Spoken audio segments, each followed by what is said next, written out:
Bueno, buenos días. Me corresponde a mí dar el saludo por parte de la Pontificia Universidad Javeriana, a los alumnos y asistentes a la Cátedra Bastalla en su séptima sesión.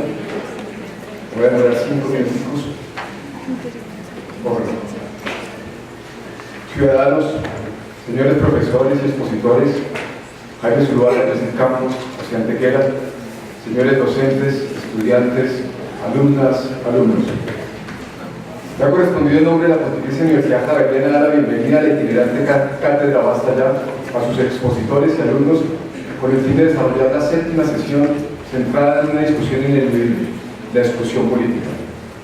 Plantear la posible relación entre el miedo a la democracia, la exclusión política y la violencia, nuestra guerra civil, es un grito de sensatez que cobre el velo que empobreció durante años la discusión académica y política acerca del conflicto armado, sus orígenes, causas, consecuencias, transformaciones y actores. Bajo el rótulo moralista de amenaza terrorista o la equívoca lectura de la teoría de la elección racional aplicada al conflicto armado como causa única o tal vez causa suficiente, se buscó reducir la existencia y continuidad de nuestra guerra civil, esa guerra sin nombre, a la prevalencia de un homus economicus desbordante, reflejo de un ser egoísta que el mismo Thomas Hobbes nunca aceptó como única lectura posible de la condición humana. La apropiación de recursos económicos por parte de los actores armados, la coincidencia entre su presencia y bienes primarios, la particular crueldad para hacer efectivas esas acciones y el vergonzoso capítulo del secuestro y todas aquellas conductas abiertamente transgresoras de los derechos humanos y el derecho internacional humanitario permitieron a los dueños del poder, a los enemigos de la discusión y la apertura democrática, elegir como verdad un discurso que reducía la guerra a la existencia de grupos de desadaptados, de criminales que solo buscaban hacerse ricos y depredar, y cuyo discurso político solo escondía la más vulgar codicia. Este ejercicio impedía cualquier introspección, cualquier crítica, cualquier acto de contrición a las élites dominantes.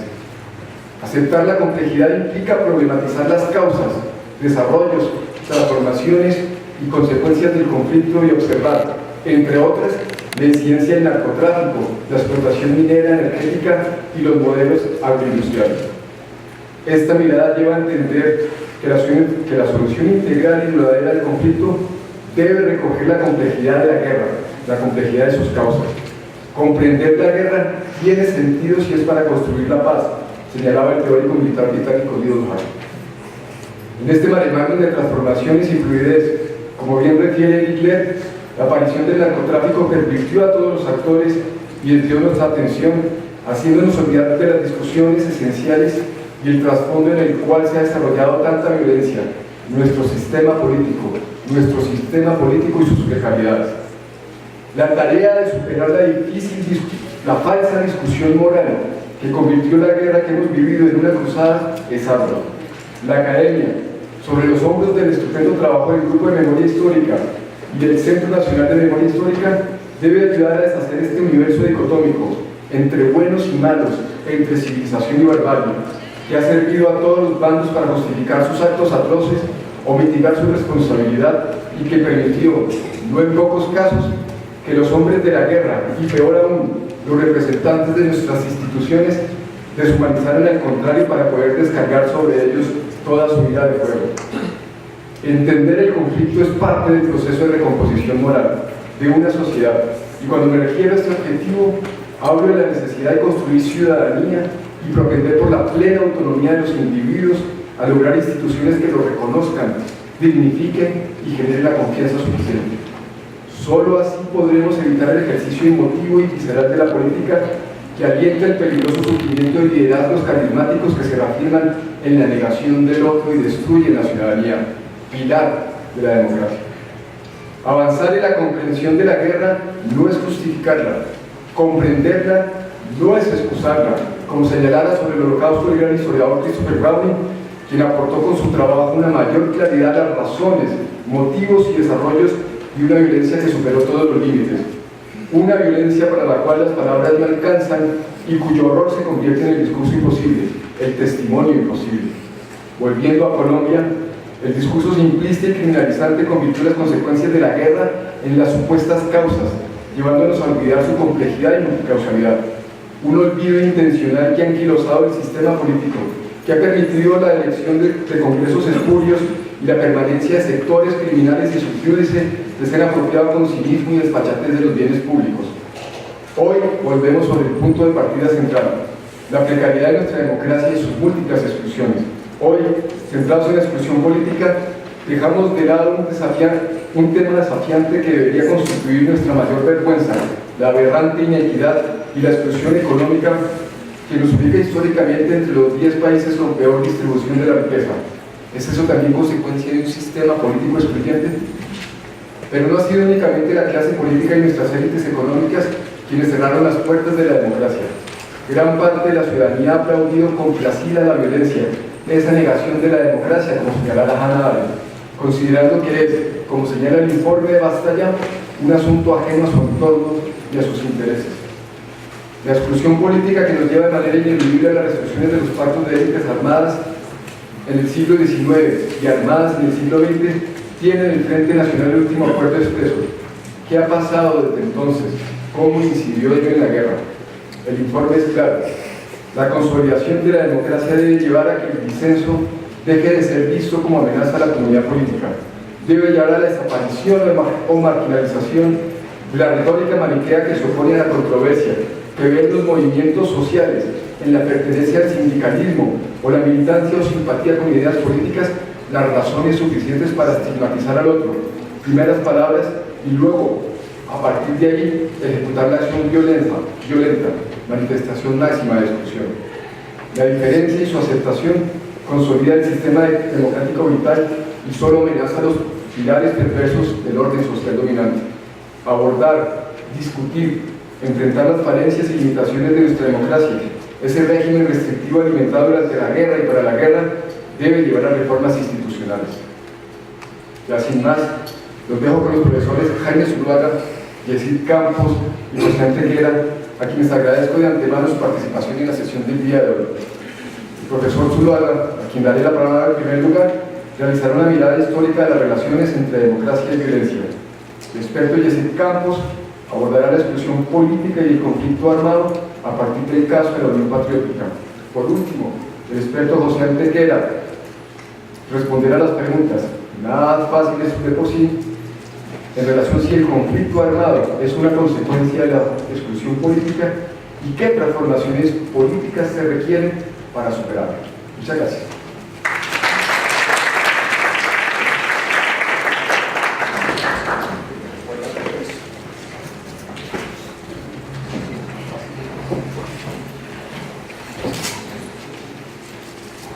Muy buenos días a todas y a todos. Saludo primero a este consorcio universitario en torno a la cátedra Basta Ya. Me parece que es una experiencia muy positiva. Muestra cómo la convivencia institucional también abre caminos de construcción de paz en medio de las competencias institucionales, porque no se trata de negar la diversidad, sino de asumirla y ser capaces de afirmarla en proyectos positivos. Es un buen ejemplo de construcción de democracia en medio del mercado educativo. Saludo además esta cátedra. Parece una extraordinaria iniciativa y que sea itinerante mucho mejor y que además sea liderada por el Centro Nacional de Memoria Histórica, tanto mejor. Uno puede tener diferencias con el informe Basta Ya. Probablemente les gustaría que dijeran cosas que no se dijeron suficientemente. Otros quisieran que no se hubieran dicho cosas fuertes que se dijeron en ese informe. Uno puede tener todas las diferencias y todas las identificaciones, pero hay algo que no se puede negar. Primero, que el equipo ética y académicamente es un equipo incuestionable. Segundo, que en un país en guerra, con las características de esta guerra y con lo que hemos vivido en los últimos años, es un equipo valiente. Y cuando digo valiente, lo digo no en el sentido de que sean capaces de irse a una trinchera. Por fortuna ese no es el valor que necesitamos. Valientes como ciudadanos, capaces de levantar las verdades en medio de una guerra y asumiendo todas las posibles implicaciones de hacerlo en la situación colombiana. Por eso lo primero que quiero hacer es referirme a eso: violencia, exclusión construcción, democracia, es reconocer el papel del Centro Nacional de Memoria Histórica, de su equipo de mujeres y de varones que han venido trabajando en estos años y que le han hecho y le seguirán haciendo seguramente a este país un aporte extraordinario. La sola revisión de las monografías que han sido escritas con el trabajo de campo que se han desarrollado muestra hasta dónde hay un equipo comprometido con el trabajo académico, no con un trabajo académico de Torre de Marfil, sino con la construcción de sociedad desde la academia. Aunque las presiones estén en desuso después de la caída del muro de Berlín, del desprestigio del marxismo y las posiciones de clase, cuando las clases han sido sustituidas conceptualmente por estratos sociales, pero muestra un compromiso militante, político, con la democracia y la construcción de la paz, el respeto de la diversidad, el pluralismo y una condición que es irreemplazable en cualquier proceso de construcción de paz: el compromiso con la verdad desde las diferentes posiciones de las cuales cada uno de nosotros postulamos nuestras verdades. Saludo de eso, Marta Nuria, saludo de ese trabajo de ustedes que han liderado con Gonzalo, ese trabajo extraordinario, y creo que están enseñando cuál es el compromiso de la academia con la construcción de la paz. Bueno, dicho eso, paso a ocuparme de otro aspecto. Quiero, ahora sí comienza el tiempo moderado. Quiero referirme en estos 40 minutos elásticos a tres aspectos diferentes que me parece que son importantes para abordar la cuestión que me han propuesto que trabaje. Esos tres momentos tienen que ver con una aproximación muy rápida a los conceptos de democracia, violencia y formación del Estado. Segundo, a mostrar muy rápidamente a lo largo de la historia colombiana las relaciones entre exclusión política y violencia en la historia de Colombia. Y finalmente referirme a la guerra interna en lo que tiene que ver con exclusión política y con el recurso a la violencia política para transformar de la sociedad y sus efectos. Comienzo por lo primero. Parto de una tesis que seguramente todos ustedes conocen y han trabajado, y es la tesis según la cual los conflictos, la violencia y las guerras están presentes en la sociedad humana desde sus orígenes mismos. Las guerras nos han acompañado desde el nacimiento mismo de la sociedad y todo parece indicar que nos acompañarán mientras ella exista, lo cual no quiere decir que no sea posible luchar contra las guerras. Y las guerras están asociadas a las expresiones de violencia que son manifestaciones y expresiones de conflictos que en la sociedad no han sido adecuadamente tratados, no han sido adecuadamente transformados. Parto entonces de una tesis fundamental. El conflicto es inherente a la sociedad, está en la base del vínculo societario. El trabajo por la paz no implica un trabajo para acabar el conflicto, sino para transformar los conflictos. Hago mía la tesis de Stanislao Zuleta: la calidad de una sociedad depende de la calidad de sus conflictos. Por lo tanto, de lo que se trata es de cualificar los conflictos que hay en la sociedad y, siguiendo a Sigmund Freud y a Norbert Elias, que desde dos perspectivas diferentes plantean que el trabajo de la civilización, que el proceso civilizatorio, lo que hace es tratar de evitar que los conflictos se expresen de manera violenta, es decir, abrir espacios de transformación de los conflictos para que el conflicto no se manifieste a través de violencia. Hago mía esa tesis señalando que hemos fracasado en este proceso civilizatorio parcialmente en ello. El siglo XXI, que algunos historiadores consideran probablemente como uno de los siglos más violentos en la historia de la civilización, son un testimonio de eso. Pero también la lucha por la paz, que ha sido tan fuerte desde el siglo XXI, es igualmente un testimonio de que la manera de enfrentar las expresiones violentas y las guerras es a través de procesos de construcción de paz aterrizados, que tengan en cuenta que de lo que se trata es de transformar el conflicto y no de eliminar el conflicto. El siglo XX es fecundo en equivocaciones en el tratamiento de los conflictos. El fascismo, que justamente se desarrolla en el país en donde podemos hablar de que en los siglos precedentes produjo una civilización más o menos comparable a la civilización griega. Tenemos de lo mejor de la literatura universal, de lo mejor de la pintura, de lo mejor de la música, de lo mejor del pensamiento político, social, etc. Indudablemente, en torno a la cultura alemana hay en los últimos siglos un desarrollo extraordinario, pero también hay el fascismo, que muestra cómo es esa dialéctica en la sociedad. Al lado de las mejores producciones del espíritu, encontramos también las peores perversiones de este. Ese fascismo trató de homogeneizar con reivindicaciones étnicas la población europea, por eso el holocausto judío, eliminar el conflicto, la diferencia étnica, a nombre de la revolución en otras latitudes e invocando los mejores ideales. También se trató de homogeneizar políticamente las sociedades y se construyeron esos totalitarismos que a nombre de un equivocado socialismo que no tenía nada que ver con el socialismo tal como fue concebido por el pensador que lo plantea en el siglo XIX, Karl Marx, construyeron regímenes totalitarios. Ambos son ejemplos de cómo podemos equivocar las luchas por tratar de construir democracia y paz en la sociedad cuando se entiende que este consiste en la supresión de los conflictos, por lo menos en una eliminación de los conflictos y no en su transformación. Parto pues de esa tesis y asumo lo siguiente: en el proceso de formación del Estado, e invoco la obra de Charles Tilly, en el proceso de formación del Estado y en particular en la formación de los Estados nacionales, la violencia ha jugado un papel fundamental. Estado y violencia tienen un parentesco de consanguinidad. No hay formación del Estado sin recurso a la violencia. Y no hay práctica del Estado sin ejercicio de la violencia. Lo podemos ver desde las diferentes tradiciones del pensamiento.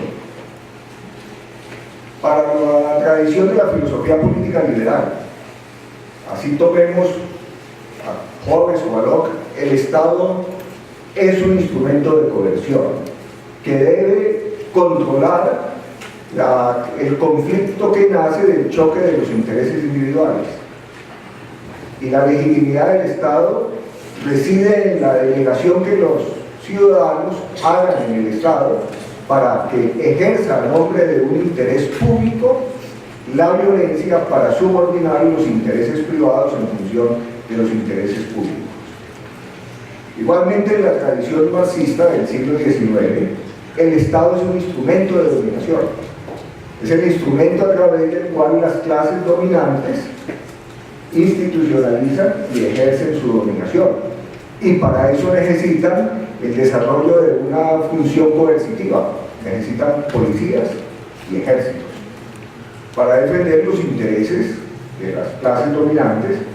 E igualmente en los procesos revolucionarios de la teoría marxista, la lucha por el poder es una lucha violenta que se supone desplaza a las clases dominantes por las clases revolucionarias, pero las clases revolucionarias deben ejercer, por lo menos en la versión leninista, la dictadura sobre las clases derrocadas. La violencia está siempre presente. Y en la sociología weberiana, como seguramente todos ustedes lo saben, el papel del Estado es el de monopolizar el ejercicio legítimo de la violencia para garantizar el funcionamiento de la sociedad y la convivencia. Es decir, Estado y violencia no se excluyen. Estado y violencia están siempre articulados.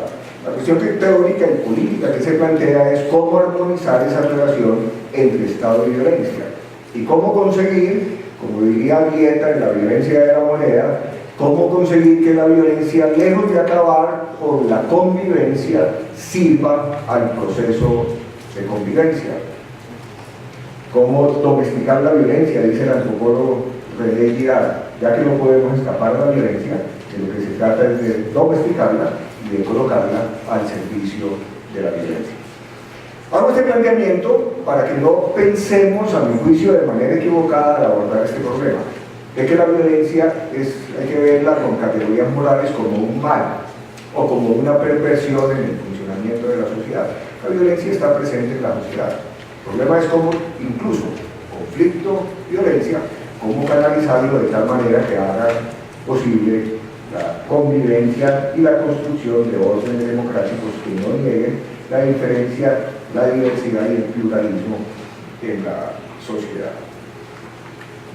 Dicho esto, permítanme plantear unas opiniones en torno a la cuestión de la democracia. Ustedes saben, la democracia, aunque se habla de ella desde la antigüedad, la forma como la conocemos es una creación relativamente reciente, es una creación moderna.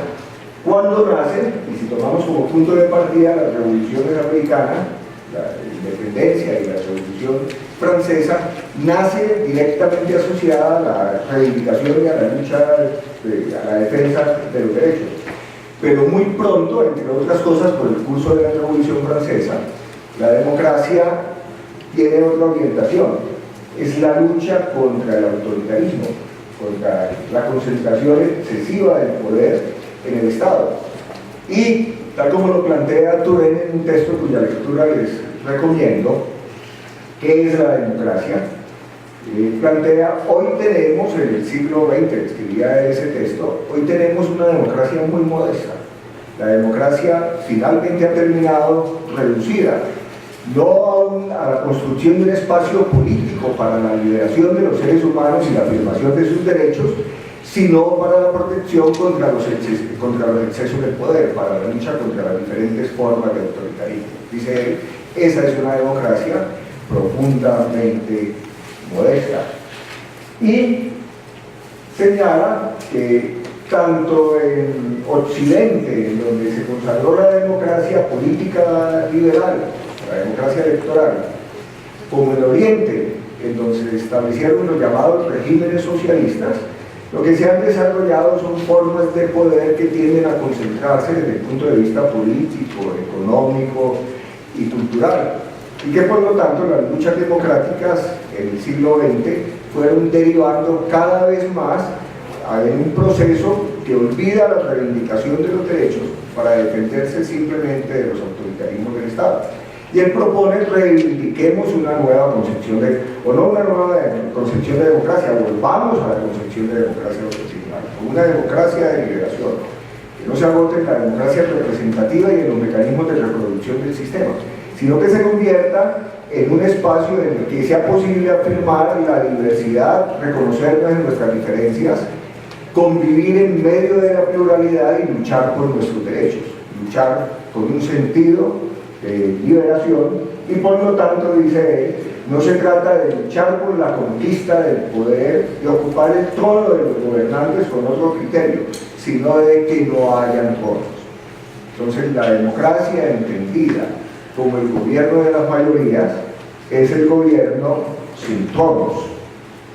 Se trata de acabar con los tronos, no de que el trono esté ocupado por la figura de lo popular o por la figura de las élites estudiantes. Es otro tipo de relación en la sociedad para que sea efectivamente una democracia de liberación. Permítame que deje esto último, el punto suspensivos, para reivindicarlo al final de mi presentación, si es que me queda tiempo para ello.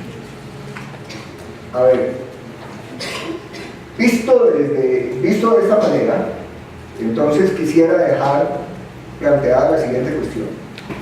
La democracia que hemos construido en Occidente y en Colombia es una democracia modesta, precaria. En Colombia particularmente precaria. Lleva implícita una visión negativa de la libertad.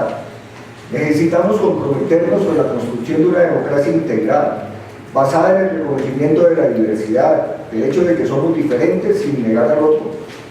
Necesitamos que sea democracia no solamente política, sino también democracia económica, política, cultural. No se trata, y aquí una paráfrasis de Claude Lefort, de la lucha popular por el trono, sino, como decía hace unos segundos, de que no haya tronos para el ejercicio del poder democrático. Con esa perspectiva, entonces, Permítanme que pase el segundo momento, la democracia, la exclusión y la violencia en la historia de Colombia. La violencia ha acompañado nuestra historia, pero esa no es una especificidad de Colombia. Permítanme una anécdota. Cuando en el año 2001 nos encontrábamos en Ginebra, Suiza, en un encuentro por la paz de Colombia, a propósito de los diálogos que se desarrollaban en ese momento entre el gobierno del presidente Pastrana y el Ejército de Liberación Nacional, en un encuentro policlasista en el que asistían representantes de los gremios, de las organizaciones sociales, las iglesias, academias y diferentes movimientos sociales y movimientos y partidos políticos, fuimos invitados por el jefe del cantón, no me acuerdo cómo es que se llaman los jefes de los cantones allá, el jefe del cantón en Ginebra, un viejo palacio allá a las orillas del lago de Ginebra, y él nos recibió con un discurso en donde comenzó a contarnos cuál era la historia relativamente reciente de esa parte de Suiza, Cópora, y contaba unos horrores extraordinarios de las guerras que habían vivido no hacía más de 2 siglos, que incluso a nosotros los colombianos nos producía escalofrío. Cuando él terminó le dijimos: usted nos acaba de dar la mejor intervención de esperanza, porque si los suizos vivían hace pocos años esto que usted nos acaba de describir, que es mucho menos de lo que nosotros estamos viviendo en Colombia, quiere decir que en Colombia probablemente dentro de pocas décadas vamos a poder tener también una sociedad convivencia. Entonces, ese cuento de la cultura de la violencia, es que nosotros y que los colombianos somos naturalmente violentos, ese cuento es un cuento que nos han impuesto. La violencia ha estado presente en la construcción de los estados nacionales y en la formación de las economías de mercado. No hay que olvidar nunca el capítulo 24 del tomo primero del Capital sobre la acumulación originaria. El origen de esta sociedad basada en la democracia ha sido la violencia, la expropiación de la tierra a siervos y campesinos, la expropiación de los trabajadores de sus condiciones libres de trabajo y la apropiación de la riqueza. Entonces, son sociedades que han estado marcadas por la violencia. El desafío entonces es cómo encarar esa violencia. Nuestra historia, repito, no es ajena a eso. No es ajena desde la llegada de los europeos, desde la invasión europea a este continente y del genocidio de las poblaciones nativas. No es posible desde la traída de cerca de 15 millones de esclavos del centro de África por parte de los europeos a nombre de la civilización cristiana occidental, para explotar las minas y desarrollar las plantaciones tropicales en las condiciones más adversas para la población. Y no es ajena a las guerras civiles que marcaron el inicio de nuestra historia como Estado independiente. ¿Cómo fue esa historia? La espada y la cruz se asociaron en este continente y en nuestro territorio para implantar formas de dominación en las que la religión jugó un papel fundamental. El despojo de tierras que condujo a la conformación en el siglo XIX del régimen hacendario fue otro de los pilares, y un poco después el control ideológico político mediante los partidos completó esa trinidad excluyente que ya Gonzalo Sánchez en uno de los primeros estudios históricos había planteado. El siglo XIX se caracteriza en Colombia por el dominio de 3 instituciones fundamentales: la Iglesia, la Hacienda y los partidos. Y sobre esos 3 pilares fundamentales se ensayó a construir la institucionalidad de este país, y estuvo estrechamente ligada al desarrollo de las guerras civiles en el siglo XIX. En el siglo XIX hicimos política mediante el recurso de las armas. La violencia política, la guerra, fue el instrumento utilizado para tratar de resolver las diferencias entre las élites. La característica de esas guerras civiles en el siglo XIX es que fueron guerras elitistas, guerras entre las élites, en donde los de abajo o los sectores populares no participaron como sujetos activos. Eran reclutados y participaban en las guerras, pero no participaban en defensa del reconocimiento de sus propios intereses, por eso digo no participaban como sujetos. Era, como Mario Arrubla lo describía alguna vez, eran simplemente pobladores sumados a los ejércitos de las élites, pero no eran en sentido estricto pueblo ni ciudadanos. En el siglo XIX se dieron, como ustedes lo pueden ver ahí en la diapositiva, 10 guerras civiles nacionales, 10 guerras civiles generales y 14 guerras civiles locales, 2 guerras internacionales con el Ecuador, 3 golpes de cuartel y una conspiración fracasada, según la investigación de un antiguo historiador, Jorge Ortiz. Y en medio de esas guerras, Colombia tuvo 7 constituciones políticas. Por eso Hernando Valencia Villa, con mucha razón, llama a esas constituciones cartas de batalla. Los bandos triunfantes en las guerras civiles imponían a los vencidos su constitución, su concepción de Estado y de organización de la sociedad. Por eso esa forma de resolver las guerras era al mismo tiempo la semilla de la nueva guerra. Por favor, retengamos este aspecto. Porque era la imposición de un orden al conjunto de la sociedad por parte de los vencedores, sin contar con los intereses de los vencidos. Entonces, eso va a marcar nuestra historia hasta el fin del siglo XIX, que como ustedes saben, termina con la guerra de los 1000 días, la más cruenta de las guerras del siglo XIX, que marca a su vez el comienzo del siglo XX. Colombia nace al siglo XX en medio de una guerra civil, como llegamos al siglo XXI en medio de una nueva guerra civil. Esta constante de las guerras es importante tenerlas para pensar la dinámica de la política en este país. ¿Por qué se desarrollaban esas guerras? No pretendo desde luego detenerme en la etiología de las mismas, simplemente mencionar algunos de los factores que daban origen a estas disputas bélicas. Entre otros factores, se guerreaba en el siglo XIX por las formas de poder que ejercía la Iglesia, por el control de la educación. Recuerden que se debatía por parte de los liberales si la educación debía estar en manos de la Iglesia, que era una institución muy poderosa, o si por el contrario debía ser un proceso laico. Lucha por las libertades como la de los esclavos, por los modelos de desarrollo económico como la lucha de mediados del siglo que enfrentaron a artesanos y a comerciantes en la lucha por protección del mercado interno o por apertura del mercado interno. Hoy como ayer ese debate estaba en la coyuntura política.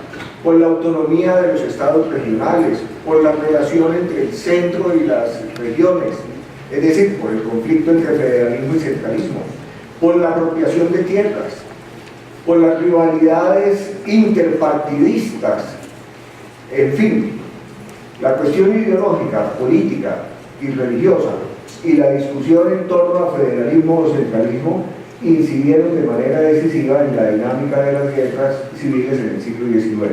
Como ustedes saben, con la Constitución del 86, que estuvo vigente hasta 1991, se resolvió institucionalmente ese conflicto y se consagró la fórmula de Núñez de centralismo en el país, con una fórmula muy curiosa que consagraba la organización departamental, pero con centralización política. Es otro ejemplo de una inadecuada resolución de los conflictos entre el centro y las regiones que sigue vigente hoy y es muy importante tenerlo en cuenta. El segundo elemento, por favor, que les pido que tengan en cuenta para la consideración de lo que vamos a plantear en torno al siglo XX. Centralización política y descentralización administrativa en la fórmula clásica de Núñez es una de las fuentes más importantes de algunos de los conflictos que persisten en este país a lo largo del siglo XX y que se expresa en la tensa relación entre el centro y las regiones en Colombia. Pero quiero destacar, para terminar con esa parte, lo siguiente. Estas guerras, como lo decía al comienzo, fueron guerras entre las élites. Estricto sensu, el pueblo como sujeto político no existe todavía en la Colombia de esa época. Son, como decía hace poco, citando a Mario Arrubla, son pobladores, pero no son sujetos activos que se reconocen de sus intereses. Y las guerras se convirtieron en la forma por excelencia del ejercicio de la política. Y tercer punto que quiero señalar y que pido que conserven: la guerra es siempre política. La guerra no es ajena a la política. La guerra es una expresión política violenta. Pero eso plantea una relación conflictiva con la naturaleza de la política en el sentido moderno como la concibe Hannah Arendt. Hannah Arendt plantea lo siguiente: cuando estamos en el espacio de la política, nos reconocemos en la diversidad como adversarios, como opositores, no como enemigos.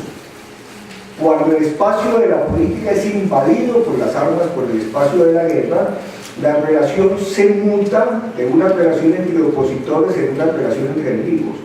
Y al enemigo hay que derrotarlo por la vía del aniquilamiento. Por lo tanto, la guerra es intrínsecamente la negación de la diversidad. La guerra es un mecanismo esencialmente totalitario. Con razón, a mi juicio, dice Hannah Arendt lo siguiente, refiriéndose a esta relación entre política y violencia: donde hablan las armas, calla la política. Cuarta invitación, les ruego tengan en cuenta para pensar en la Colombia en la transición del siglo XX al siglo XXI. En el siglo XX se produjeron cambios muy importantes en la sociedad colombiana. Se avanzó en profundas transformaciones estructurales. Colombia enfrenta una situación un poco diferente a la de otros países latinoamericanos. Y es que entra de los países grandes, Chile, Argentina, Brasil y algunos pequeños como Uruguay. Y es que entramos tardíamente al proceso de formación del Estado. El proceso de formación del Estado Nacional en Colombia es un proceso ya avanzado,